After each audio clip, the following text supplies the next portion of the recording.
Ever wonder what it's like to run a business with a spouse? Henne Organics founder Laura Xiao joins us to discuss the challenges and benefits of working with your life partner. Stay tuned. I am Gloria Grace Rand, founder of The Love Method and author of the #1 Amazon bestseller, Live, Love, Engage: How to Stop Doubting Yourself and Start Being Yourself. In this podcast, we share practical advice from a spiritual perspective on how to live fully, love deeply, and engage authentically, so you can create a life and business with more impact, influence, and income. Welcome to Live, Love, Engage.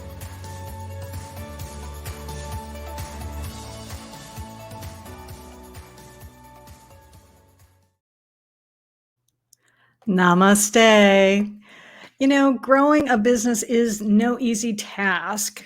So if you would like some advice from a successful entrepreneur, you are in the right place, because today we are going to be talking with Laura Xiao, who is the founder and CEO of Henne Organics, a luxury beauty brand that combines natural and highly effective lip and skincare formulas with exquisite Nordic design.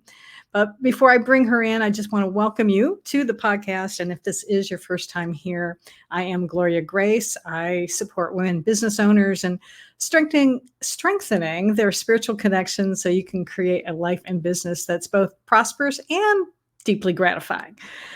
But I am really excited. We were having a little chat before we got on the air here today, but I'm really excited to talk about Laura because I know she's got a great story to tell about her unique entrepreneurial journey. I think everybody has their own unique journey, but there's also some common threads in there that I think that we can learn from. So without further ado, I'm going to bring her up right now. There she is. And welcome, Hi. Laura, to Live, Love, Engage.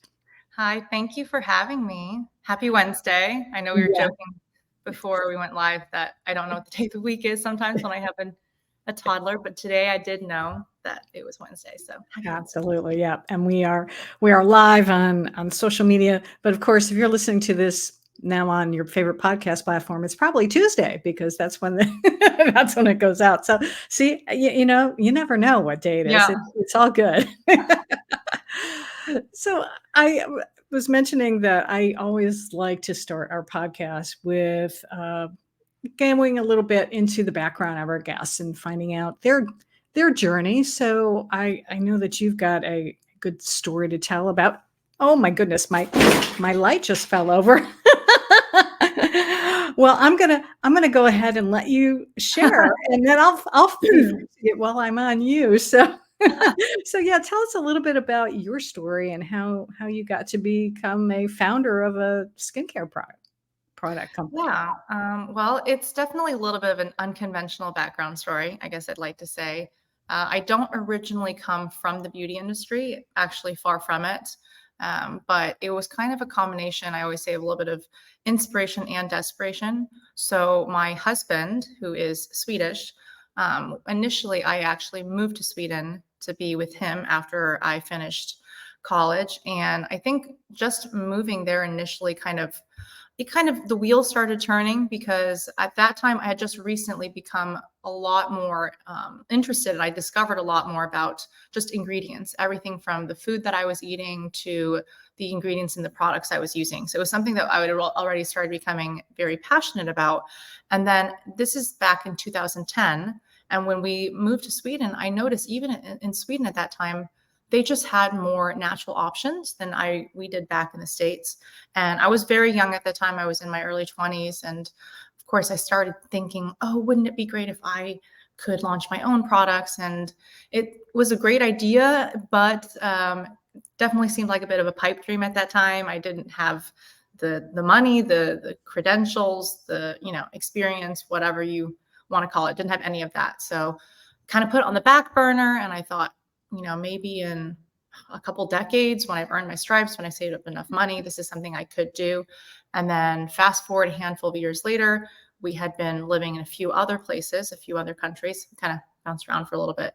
And then when we moved back to the States, I actually developed pretty serious issues with my lips. My husband did as well. We were living in Nevada at the time, in Vegas. And that was when the desperation kind of came in. And I thought, okay, I still don't have the the beauty experience. I don't have the connections, but I have a little bit of money saved now. And I think this is something I'd really like to do because, you know, I created a lip balm in our kitchen that worked really well for us. And so, you know, already had the formula. And that's kind of what really got things going. I guess the having, you know, struggling with dry lips kind of gave me the kick in the butt I needed to really give it a go. And yeah, so we launched Henne in 2015 initially just with the lip balm. And here we are today. Wow, that's amazing. So it's been a very short time for you to be doing that, but quite the journey to be able to get there as well. Were there any particular challenges that you've found, you know, in getting the business off the ground once you decided, okay, yes, I'm going to do this, you know, we're going to launch with this lip balm, but did you have any particular things that, you know, looking back, you're like, oh, boy, I really wish we'd had a better way to be able to fix it or not. I don't know. I think one thing I would say is I think in the beginning, because I had so little experience, I was getting feedback from a wide range of people in my life. And so, you know, people from just, you know, there were some people in the tech space because we were in that, I was working in that space prior to launching Henne. And, you know, everybody was well-meaning and some of the feedback was actually, you know, really, really helpful. But I think almost getting too much was a little bit confusing at times for me because, for example, after a few months after we launched Henne, I managed to contact a few people in the industry and try to get feedback from them. And I think it didn't take me in the wrong direction, but I think I tried to do things their way, a little bit more their way, because I thought that's how the industry works. And I kind of realized pretty quickly that there is truly no one size fits all. And I actually think being a little bit, whether you want to call it naive or inexperienced, was actually an advantage that I had. And I kind of ended up going back to that instead of just trying to follow this very, not rigid path, but to follow a path that someone else had taken. I know it's a little bit of a vague description, but I'll use an example, right? Yeah, So, I was going to ask you. yeah, and it's a very vague example. I said no connections, but having my I guess my natural personality type of being very much of a go-getter, very type A, and you know, just yeah, I guess that personality type. I started contacting stores to see if they would be interested in bringing us in, and I think whether you, like I said, whether you want to call it being naive, kind of helped because I contacted some stores that apparently are, you know, very exclusive and very difficult to get into. And most brands wouldn't dare try in the beginning. And I didn't contact them in a presumptuous or rude way by any means. I was very friendly, very polite, but I still dared to ask, right? Like, would you be interested? Could I send you samples? And because of that, we got into a few key stores very early on, I think within the first 6 months, that helped give us a little bit of brand exposure. I guess even in one store, quite a bit of brand exposure.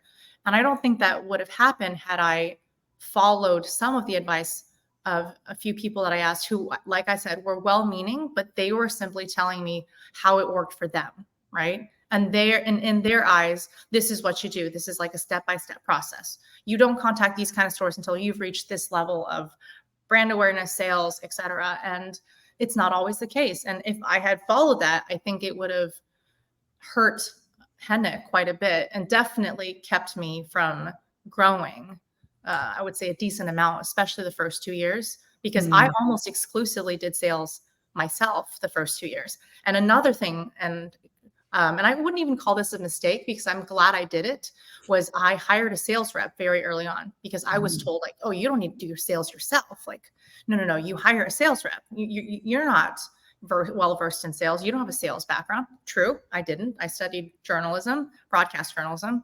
And so I tried that route and it did not work out because the sales rep I had hired wasn't really putting in the hours and it just wasn't prioritizing us in any way. And so, but it was good to do it because at the same time, I was trying to do sales myself. I felt like, there's so few of us working on the brand. It's just me, my husband helping out, and the sales rep. Like I've got to go do something as well. And after a couple months, I had actually opened a lot more accounts than the sales rep had. Me with no experience, none of the credentials. And I realized, okay, maybe I don't need to follow this route. I'm not saying reps can't be amazing, but I just realized like, I could actually do more of this. I'm not saying I have to do everything on my own, but I'm not just helpless on the sidelines, needing to rely on all these people right from the start. And that also made it easier for Henne to start actually moving forward. And because, if you're starting off a company and, you don't have a lot of savings, and I still didn't have a lot of savings at that time, and I didn't seek investors in the beginning, there's not that much money to spend, right? And if you start trying to hire people that you can't afford from the start, it really could push you back, sometimes even years, from being able to make it a business that you can actually live off of. So yeah, that's my long, I guess, example of how sometimes a little bit of naivete can actually work in your favor. Yeah, absolutely. And it makes sense, I think, especially at the beginning, for you to be more successful at getting the sales than the salesperson, because you're the one who created the product. You've got this is your baby, and I know you have another baby now too. I'd have to talk about how that fits in here too as well. But that, it makes sense that's you're going to be able to really communicate that a little bit better, as well as, salespeople are great, as you say, but there's a time and a place for them. And I think you're right that maybe it was a little bit too early for you, but there does come a time where you do have to start delegating that, because you Yes. can't start managing everything. Yes. Now, a couple of things I wanted to touch on. One of the fact is you mentioned that you're working with your husband, and I know that can be good, and there can be some challenges that go on with that. So because, if you're living with someone 24/7, and then you're going to be working with someone 24/7, how have you found that did it happen sort of organically, pardon the pun, or did he, did you, yeah, I guess what is his role in the company, and how did you decide that you two really wanted to be able to do this together? Yeah, we had a little bit of practice before Henne. So prior to Henne, my husband and I also ran a business with one other person. And I think that was a great practice because first off, you kind of suss out the kinks with everything, because even though my husband and I, we have very different personality types, and it's actually works in our favor because we have very different skill sets, very different personality types. But when we delegate tasks, like what am I good at? What are you good at? And, vice versa. It's easier for us not to step on each other's toes. With that being said, though, those initial months of working together, it is very difficult because this is a person you're in a romantic relationship with. And now all of a sudden you have to treat each other in a different way, and you have to give each other constructive criticism. And I'm not going to sugarcoat it and say it's easy. Feelings get hurt, and it can be tough. Arguments happen, but I think our experience working together with our prior business helped a lot, because once Henne came around, we kind of already both had a good idea of what areas that we should focus on. And then of course, anything that's important, we always discuss together and we make those decisions together, but we don't have to, micromanage each other, and we shouldn't. But I also would like to mention, it really depends on your significant other. You can have a wonderful relationship, a wonderful marriage, and not be great business partners, not be a great fit. So it really isn't one size fits all when it comes to that. I know some couples who are amazing together, but sometimes their professional skill sets are too similar. So them partnering together, they actually are missing chunks of skills or help that they need. And so of course it can still work if they hire someone else or bring someone else on board, but sometimes they realize, okay, you know what, maybe we're not a great fit for this business venture, but it doesn't mean that there's anything wrong with our relationship. So I do want to mention that, it's every couple is different. Yeah, that makes sense, because you really do have to kind of take a look at, as you say, look at where your strengths and your weaknesses are, and then have the courage to say, okay, you know what? I love you. And perhaps we shouldn't be working together.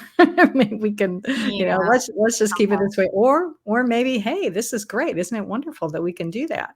Now, we kind of mentioned a little bit earlier, though, you've got a third person in this business who's not actually working in it yet, but maybe one day she will. So, as a mom now, how are you managing that new dynamic and being able to run a business, be a wife, be a spouse, and then working with your husband, but then also being a mom and managing all of that now? It is a huge blessing overall. It really is. I have a 14-month-old daughter, and of course, my priorities have changed. I would be lying if I said they hadn't. She is not, she is my first priority. She's also my husband's first priority. And for us, that's how we want it to be and how we think that's how it should be. And so I have worked a little bit less the past year, a little bit over a year because of that. Although I think in the future, things are going to start transitioning a little bit. But overall, I think it's brought such a deeper purpose, I think, to my everyday life because, before my daughter was born, before I was pregnant, we started talking about, we would have discussions about our future. We talked about, okay, we want to give back, we want to make sure we do good with our business, not just the way we run our business, the way we treat our team, the products that we do, and, helping customers solve issues like dry lips. But we also want to do good, everything from giving back. But when we talked about other goals, it's just different because now a lot of our goal setting is more about our family goals, and of course that includes our business, but now it's really like, okay, we are extra grateful because this business helps us being, we're able to take care of our family because of Henne. And also, what can our business bring that can enrich our family life? And of course, that is making sure that our daughter has a secure future and our future children. But it also means running our business maybe a little bit differently. We think about certain things differently than before she was born. And I think it makes us even more eager to make sure that our business is run in a way that that she'll be proud of, when she gets a little bit older. And we joke that she's the little big boss because she's in her, she's in her full-fledged toddler era. And so she is by far the bossiest person out of anyone in our family right now. But yeah, little big boss is the one that we really think about the most when it comes to, I would say, any remotely major decision we make when it comes to our business or, our personal life. But, and I wouldn't want it any other way. It's really wonderful. It's chaotic at times. Of course, any parent understands that, but all you need is just one smile or one hug, and it just makes everything worthwhile. So. Absolutely. And I do think one of the main advantages of being a business owner is that you do have that a little bit more flexibility than if you were working a 9-to-5 job somewhere else, so that if emergencies come up, and this is the great thing as well, is that I think another advantage of you working with your husband is that you both agree, or you can both kind of see what needs to be done in the business. And so if you need to take some time, maybe you had to take your daughter to the doctor or something, you can work around that and still both be able to get things done in your business, I would think. Have you found that it makes it a little bit easier that way? Yeah, it's much easier to be on the same page because even though we have different tasks at our business, we are working on essentially the same, we're working at the same company. That's our business. And I'm also very, very grateful that I've been able to have such a flexible schedule. And it's something that I've worked to get to, I guess I would say. I'm 35, I'm turning 36 this summer. And I did make a conscious decision to have children a little bit later, because our business was my, I guess, baby prior to my actual baby. And, because of that, there were years where I've hardly had any free time. I mean, there were several years where our friends didn't really see us much. They would kind of joke about it. And then, but they also understood. And my schedule was not that flexible. Of course, people say that when you're an entrepreneur, you have a very flexible schedule, but when you're a new entrepreneur and you're bootstrapping and you're working 7 days a week, it's not really flexible because you're just working around the clock. Whereas now we've reached a stage where we can delegate. We have employees, we have, more people we can hire to take more tasks off my plate, off my husband's plate. And then because of that, I have been able to work a little bit less. And like I said, I'm really grateful for that, because I think I would have a lot of regrets if I worked the same schedule as I did before I gave birth to her. And I know everyone is different. It's kind of a decision that we made together, and it's what I was leaning toward. I remember when I was pregnant, we sat down and we had talks about it. And because of that, I've spent a lot more time with her the past 14 months. And I'm definitely not going to regret that. I'll tell you that right now. Yeah, absolutely. You will definitely not regret that. Speaking as a mom of 30 somethings now, just about, well, one is, and one is on his way there. It's hard to believe the time goes by so fast. So it is truly a blessing to be able to enjoy this time that you have now. There was one thing you mentioned, and I'm trying to decide if I want to go there. Yeah, you know what? Let's go there first. So you were talking about wanting to do good in your business, and I know that your company has partnered with a local charity called First Fruit Ministries. So can you tell us a little bit about why you decided to partner with a charity and what this organization is all about, and why you're so passionate about it? Yeah, First Fruit is a charity that I actually discovered through my husband a couple of years ago. And I think everything just happens for a reason, because I will be completely honest. When we first launched Henne in 2015, of course, we wanted to be able to give back to our business.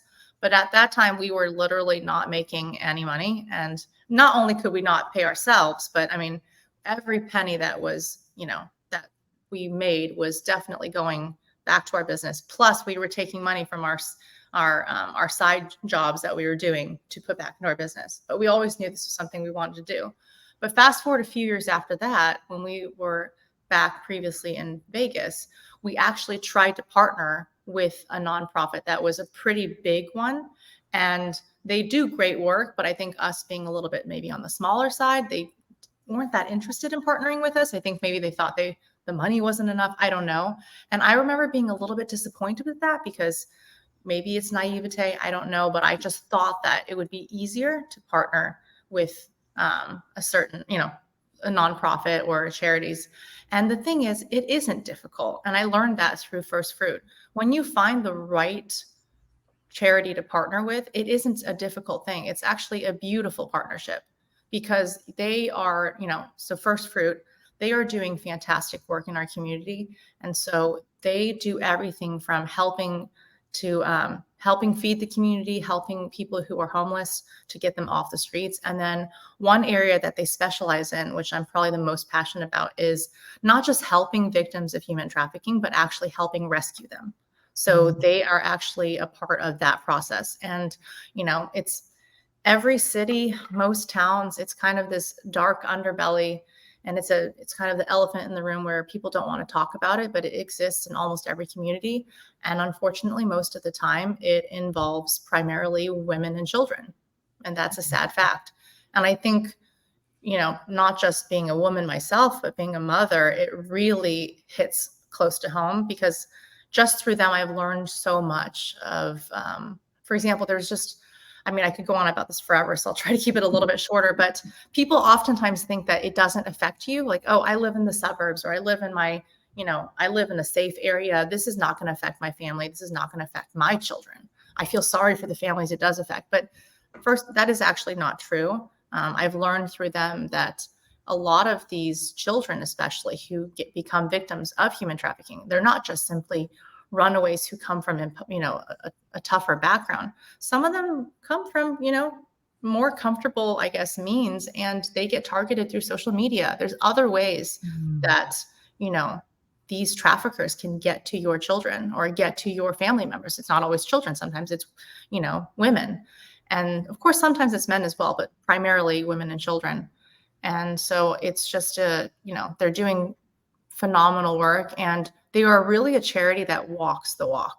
You know, there's a lot of different charities out there, and some of them are fantastic, and some of them you don't really know where the money's going. And First Fruit is so transparent. They can show you exactly where everything is going. I don't know the exact percentage, but if it's like 95% or it's 90 something percent, it's a very, very high percentage of what they receive goes directly toward all of these initiatives. They have very little overhead costs. And if you want to talk about scrappy, they are scrappy. Any penny that they can save, that they can do it themselves, they do. And so, yeah, I'm proud and grateful to have found a partner where we can give back. And yes, they're a local charity, but we hope that by bringing awareness, not just to this topic, but about who we give back to, we're hoping that that can also inspire people in their own local communities. Because even if you cannot donate money, you can also, you could donate time. All these types of charities, they have so many different ways you can help out. First Fruit, for example, you can actually become trained, and you can also become, they kind of describe it almost like a best friend, but it's someone who gets trained to be able to become friends with victims of trafficking and really help guide them, because a lot of them, they don't have anyone out there, right? So after they're rescued, it's a very dark and very lonely time. And these people are trained when it comes to how to speak with them, how to, really make them feel safe. And so that's just one out of many examples of how all of us, if it's something that you're passionate about, how you can help out and really make a difference. And so, yeah, it's definitely given a deeper purpose to what we do, because now it's not just, there's so many layers now. It's not just about being good to our team, creating great products that we're proud of, like I said, that we know are good for our community and our customers. But it's like, okay, Henne supports our team. It supports, my family, and also, it supports First Fruit. And so there's just a lot of, I think a lot of things are just aligned right now with how I want to see the business run, and when it comes to the direction my husband and I would like to see our business go in. And once again, it is different once you have kids. I know my daughter's only 14 months old, but we're hoping to have more kids in the future, and I want my kids to be proud of me. And I don't want them to be proud like, oh, mommy has like a fancy luxury beauty brand. Yes, it's great and everything, but I want proud to see the type of people we are, the way we treat others, the way we run our business, and also the way we give back in our community, so they can learn as early as possible, like, oh, this is, we want them to think about, oh, who is a good person? Mommy and daddy. Like that's what we want. I want my kids to be proud of me in that way, and I also want them to to remember that I put them first. So they can also say, yes, mommy and daddy run a business, mommy's an entrepreneur. I'm pretty sure that's a word they're not going to learn for a very long time. Right now, my daughter just is like, mama. But I just want them to see that, despite any type of busyness, they are still first, or she's still first right now, but in the future, hopefully multiples, and that they come first. And that to me is very, very important. Oh, absolutely. And she is getting that message for sure. I mean, because they're little sponges and they take it all in. And I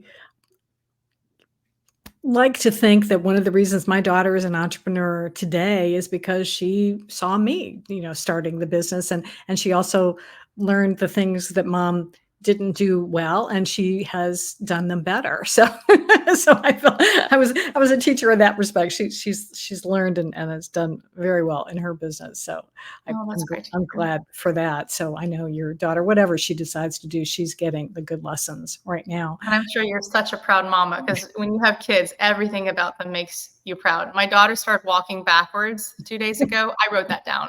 I have a milestones list, and yesterday was that she rode on my husband's shoulders for the first time. A couple days ago, it was that she walked backwards. I was so proud. I literally wrote that down. So, well, why I'm not? pretty sure my daughter's accomplishments are a lot more impressive on paper than my 14-month-old at the moment.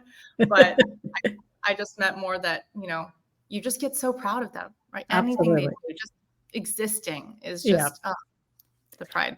I will tell you though, you may not be quite as diligent once the second child comes around though, because Oh, yes. my daughter's book is a lot fuller than my son's was because now you Oh, have two yeah. children. So I it's believe that. I yeah, fully believe that. Yeah, I've already yeah, my since she's our firstborn, yeah, she's got the albums, she's got the yeah, baby journal, and I told my husband, I was like, "Do we even need to buy a baby journal for the second one? Like, do we really think we're gonna do it?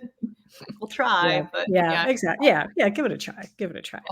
Um, I want we're getting close to the end here, but I did want to touch on something because I did promote it when we were talking about this today, and I think it will be interesting. I think a little bit is if you can just kind of touch on this and a little bit about maybe how it has also informed how you are as a person and as a business owner. That I understand that you're a first generation immigrant. Mhm. So, what has that meant for you in being able to be, to be an entrepreneur? It means a ton to me. You know, with my parents, so my parents came to the States.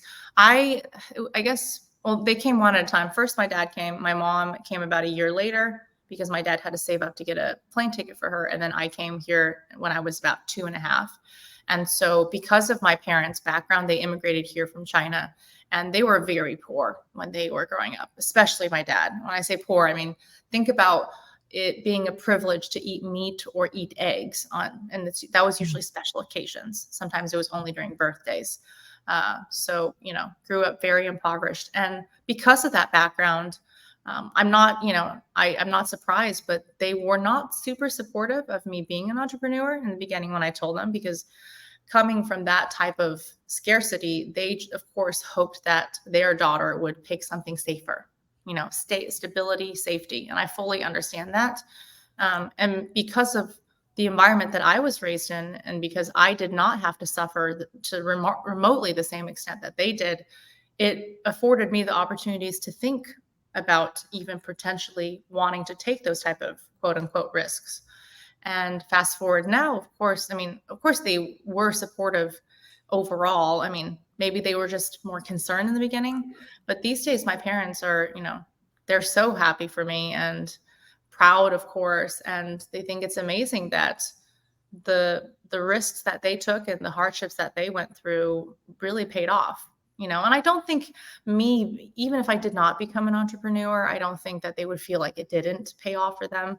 But I just think that I guess this has taken me further career wise than they had expected, of course, mm, in a positive way. So, mm, very cool. Well, it's nice to hear, and I know that as you know now from being a parent, that your parents are going to be proud of you no matter what. But I can also see growing up the way they did that they would be you know concerned for you that and wanting you to do something that is more traditional or to be something that would have a yeah, I steady mean, source of maybe income. that was actually what they were kind of hoping for initially, just something, yeah, something more something that would be more easy to digest for them, because I do Mhm. not come from a family of entrepreneurs. I mean, it's hard to be an entrepreneur when you're really just thinking about being able to get enough food Yeah. next meal. You know what I mean? But with all that being said, I will say that now I do think what makes them the most proud is my 14-month-old. They're actually moving here. We're based in Wilmington, North Carolina. My parents are actually moving here in a month. They bought a house. So, and I will tell you, it is not me being an entrepreneur that gave them the push to buy that house. It is the squishy 14-month-old that runs around the house, walking backwards and then shaking her finger saying, no, no, sometimes when she doesn't to eat eggs or, anything that mommy or daddy cooks at the moment.